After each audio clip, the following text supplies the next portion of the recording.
How can we prepare ourselves spiritually to reject the mark of the beast? What do we need to focus on so that we can leave the system before the cashless society arrives? A cashless society is coming, and there are many who are not prepared. So in this video, I'm going to share with you 5 spiritual preparations that we can be working on right now that will strengthen us and will help us during testing times. These are spiritual preparations that we need to be taking care of right now and not waiting for some time in the future. The first lesson I want to share with you is learning to listen to God. This is one of the fundamental things we need right now in our relationship with God, but especially as the end times come closer. If we're going to survive spiritually while outside of the system, we really need to learn to hear from God. Now, many people have different ways of hearing from God. In fact, we recognize that there are several ways that God can speak to us. The most important thing I want to share with you on this topic of hearing from God has to do with our sincerity. We need to be truly sincere in wanting to hear from God in the first place. Some people talk about hearing from God by way of the Bible. Now, the Bible is fantastic and it has God's will written there in black and white, and anyone can hear what God wants from us, especially in the teachings of Jesus. But the reality is, if we're not sincere, if we don't deeply desire to hear God's will for our lives, and we only just want to hear what is most convenient for us, then even the Bible becomes something that can cause us harm, as well as to those around us, because instead of coming away with the truth, we end up distorting the text to support a lie. That's why sincerity is a key factor if we want to genuinely hear from God. Another way that we need to prepare spiritually is to learn true spiritual discernment. Jesus said that in the last days there will be false prophets and false teachers, and that they'll deceive many, including the elect, if it were possible, due to the signs and wonders that they are going to be doing. To recognize them and to not be deceived, we need spiritual discernment. And this spiritual discernment has nothing to do with religious dogmas or having the right doctrines. It's not about understanding if someone is a false teacher because they're teaching a mistaken doctrine or because they have the wrong theology. It has to do with discerning their spirit and discerning the motivations for why they do what they do.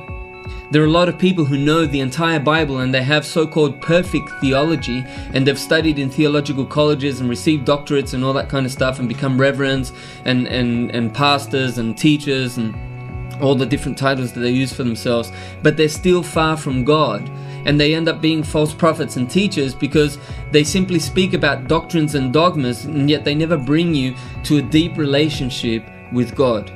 And yet there are other people that perhaps they're mistaken in a lot of theological areas, and yet they're sincere, and they can turn out to be a lost sheep of God. That's why we need spiritual discernment. We have another video on our channel called 5 Ways to Identify a False Prophet or Teacher.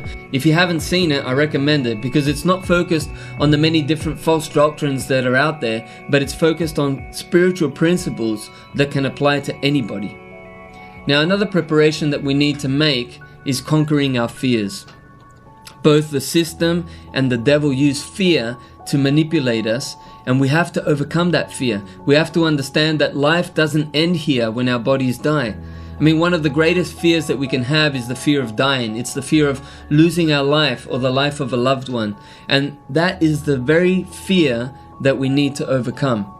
In the book of Revelation, it says that people overcame Satan by the blood of the Lamb, by his testimony, and by not loving their lives unto death. They were willing to give their lives for the gospel. Jesus himself said, "Don't fear those who kill the body and afterwards can do no more." If you're going to fear, fear God, who can not only destroy your body but also your soul. We really need to overcome fear if we're going to survive spiritually in the last days and be able to resist the system that is coming without resorting to violence.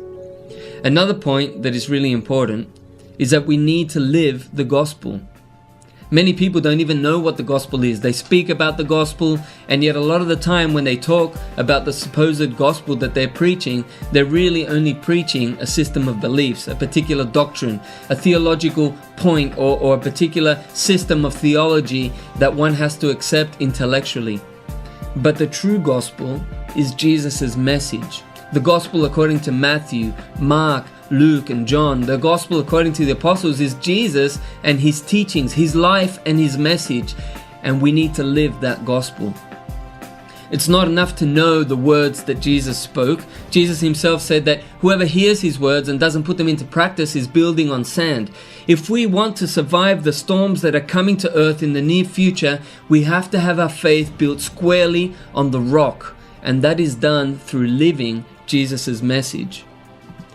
Another very important spiritual preparation that we need is to learn to live by faith.